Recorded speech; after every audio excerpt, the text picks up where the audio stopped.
Meenakshi Faculty of Arts and Science for Women at KK Nagar, Chennai. BCom, BSc, BA, BBA, BCA and Viscom. Apply now. சமூக நீதிக்கு துரோகம் இழைப்பவர்களுக்கு தக்க பாடம் புகட்டுங்கள். விக்கிரவாண்டியில் திமுக வேட்பாளரை பெருவாரியான வாக்குகள் வித்தியாசத்தில் வெற்றி பெற செய்யுமாறு முதலமைச்சர் ஸ்டாலின் வேண்டுகோள்.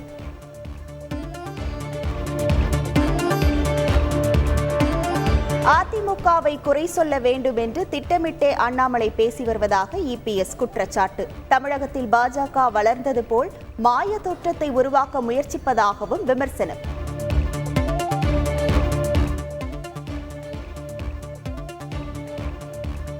நம்பிக்கை துரோகி என்ற பெயர் இபிஎஸ்க்கு மட்டுமே பொருந்தும் என தமிழக பாஜக தலைவர் அண்ணாமலை விமர்சனம். சுய லாபத்திற்காக அதிமுகவை அழித்துக் கொண்டிருப்பதாகவும் பிரதமர் மோடியின் முதுகில் குத்தியவர் எனவும் குற்றச்சாட்டு.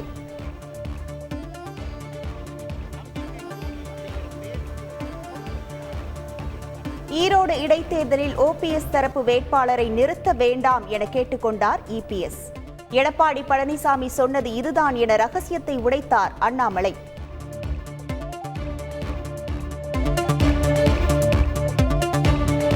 ஓ பன்னீர்செல்வத்தையும் சசிகலாவையும் மீண்டும் அதிமுகவில் சேர்க்க வாய்ப்பே இல்லை. பொதுக்குழு உறுப்பினர்களால் தீர்மானம் நிறைவேற்றப்பட்டு நீக்கப்பட்டவர்கள் எனவும் இபிஎஸ் விளக்கம்.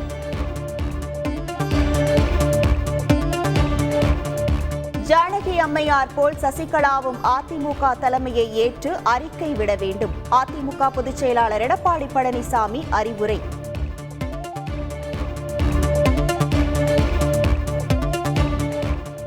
புதிய குற்றவியல் சட்டங்களை திரும்ப பெற வலியுறுத்தி ஜூலை 8 நீதிமன்ற புறக்கணிப்பு போராட்டம். சென்னை உயர்நீதிமன்ற வழக்கறிஞர்கள் சங்கம் அறிவிப்பு.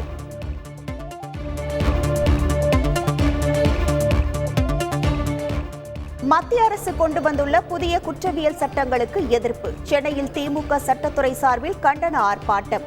நாளை உண்ணாவிரத போராட்டம் அறிவிப்பு.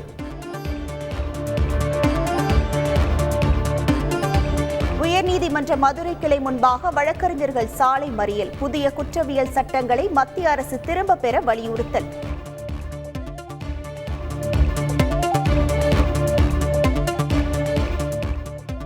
தமிழகத்தில் ரேஷன் கடைகளில் பாமாயில், பருப்பு உள்ளிட்ட பொருட்களின் விநியோகத்தை சீரமைக்க தவறியதாக தமிழக அரசுக்கு இபிஎஸ் கண்டனம். மக்களின் வாழ்வாதாரத்திற்கு அடிப்படையான ரேஷன் பொருட்களின் விநியோகத்தில் அரசு கவனம் செலுத்த வேண்டும் என்றும் வலியுறுத்தல்.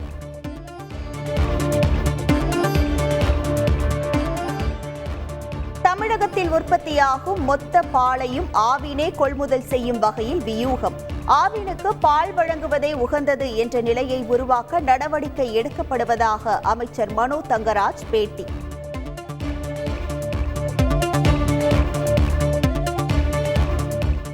காவிரி நீர்பிடிப்பு பகுதியில் மழை பெய்து வரும் நிலையில் தமிழகத்திற்கு உரிய பங்கு நீரை கர்நாடக அரசு உடனடியாக திறக்க வேண்டும். தமிழக உரிமைகளை தாரை வார்த்து உறங்கும் போக்கை கைவிட்டு தமிழக அரசு நடவடிக்கை எடுக்க வேண்டும் என பாமக நிறுவனர் ராமதாஸ் வலியுறுத்தல்.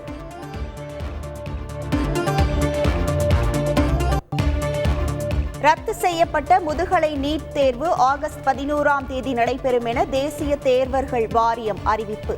தேர்வு 2 ஷிப்டுகளாக நடைபெறும் என மருத்துவ அறிவியலுக்கான தேசிய தேர்வுகள் வாரியம் தகவல்.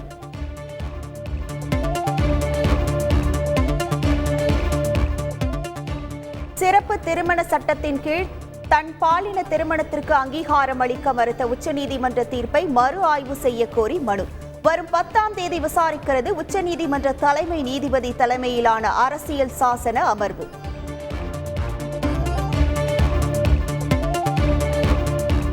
நாட்டில் 2023-24 நிதியாண்டில் வருடாந்திர பாதுகாப்பு தளவாட உற்பத்தி 16.8% உயர்ந்திருப்பதாக பிரதமர் மோடி பாராட்டு. இந்தியா ஒரு முன்னணி பாதுகாப்பு உற்பத்தி மையமாக திகழ்வதாக பெருமிதம்.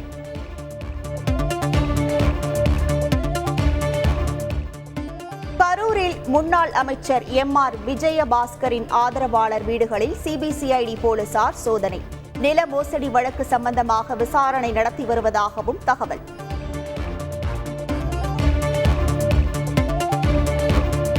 சொத்து குவிப்பு ஒழிப்பு வழக்கில் விதிக்கப்பட்ட 3 ஆண்டு சிறை தண்டனையை எதிர்த்து மறைந்த முன்னாள் அமைச்சர் அரங்கநாயகம் தாக்கல் செய்திருந்த மேல்முறையீட்டு மனு தள்ளுபடி. அரங்கநாயகம் மனைவி, மகன்கள் விடுதலையை எதிர்த்த லஞ்ச ஒழிப்புத்துறை அப்பீல் மனுவையும் தள்ளுபடி செய்த உயர்நீதிமன்றம்.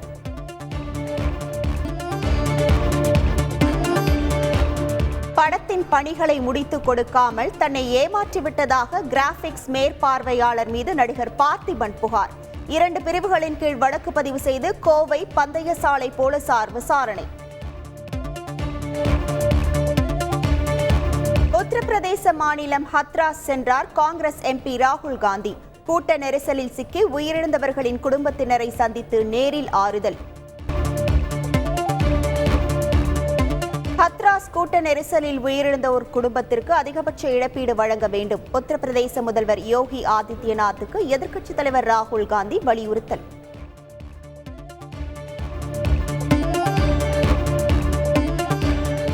இங்கிலாந்து பொதுத் தேர்தலில் 400க்கும் மேற்பட்ட தொகுதிகளில் வென்று ஆட்சியை பிடிக்கிறது தொழிலாளர் கட்சி.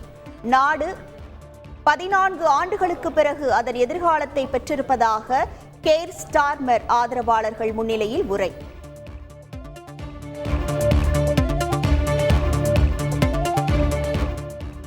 நாடாளுமன்ற தேர்தலில் வெற்றி பெற்றுள்ள கெய்ர் ஸ்டார்மருக்கு பிரதமர் மோடி வாழ்த்து. பொது தேர்தலில் குறிப்பிடத்தக்க வெற்றியை பெற்றதற்காக மனமார்ந்த வாழ்த்துக்களை தெரிவிப்பதாக பதிவு.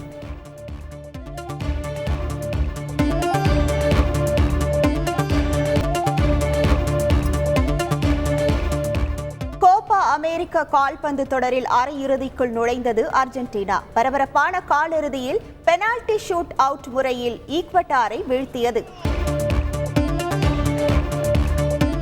டிஎன்பிஎல் கிரிக்கெட் தொடரின் 8வது சீசன் இன்று சேலத்தில் கோலாகலமாக தொடங்குகிறது. முதல் போட்டியில் 5வது முறை சாம்பியனான சேப்பாக் மற்றும் கோவை அணிகள் மோதல்.